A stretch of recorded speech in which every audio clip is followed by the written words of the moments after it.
Chers bien-aimés dans le Seigneur, le thème de notre leçon est intitulé La loi et la grâce, l'équilibre divin pour notre salut. Chers frères et sœurs, nous sommes réunis aujourd'hui pour méditer sur un sujet fondamental de notre foi, la loi et la grâce. Ces deux concepts sont indissociables dans le plan de Dieu, mais il est essentiel de les comprendre pour marcher dans la vérité et la liberté que Christ nous offre. La loi, un miroir de la justice divine. La loi de Dieu donnée à Moïse sur le mont Sinaï est un reflet parfait de la sainteté et de la justice de Dieu.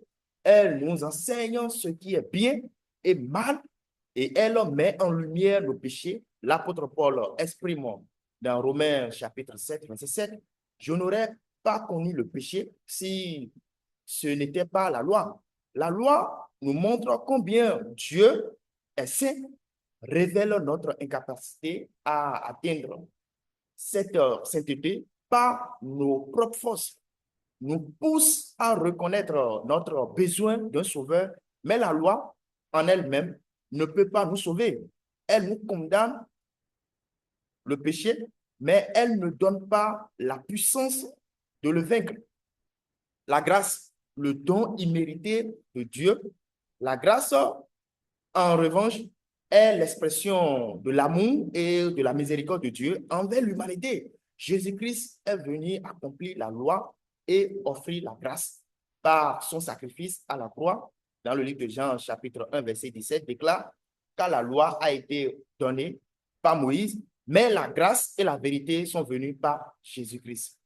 La grâce nous offre le pardon de nos péchés, nous libère de la condamnation de la loi, nous donne la force de vivre selon les principes divins par le Saint-Esprit, l'équilibre entre la loi et la grâce. La loi et la grâce ne sont pas en opposition, elles travaillent ensemble pour nous conduire à Dieu. Jésus a dit dans Matthieu chapitre 5, verset 17, « Ne croyez pas que je sois venu pour abolir la loi ou les prophètes. Je suis venu non pour abolir, mais pour accomplir. » Ainsi, la grâce ne nous dispense pas de suivre la loi, mais elle nous donne la puissance et la motivation d'y obéir. Nous ne suivons pas la loi pour être sauvés, mais parce que nous sommes sauvés par la grâce. Et pour terminer, chers frères et sœurs, la loi nous montre notre besoin de Dieu et la grâce nous approche de lui. En Christ, nous trouvons la justice que la loi exige et la grâce nous pardonne nos manquements.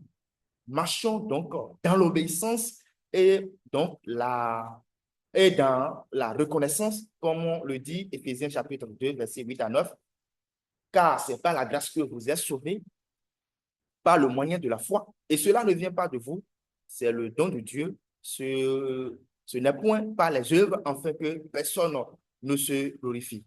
Que le Seigneur nous aide à comprendre la profondeur de sa loi et la richesse de sa grâce, afin de vivre une vie qui lui est agréable. Amen.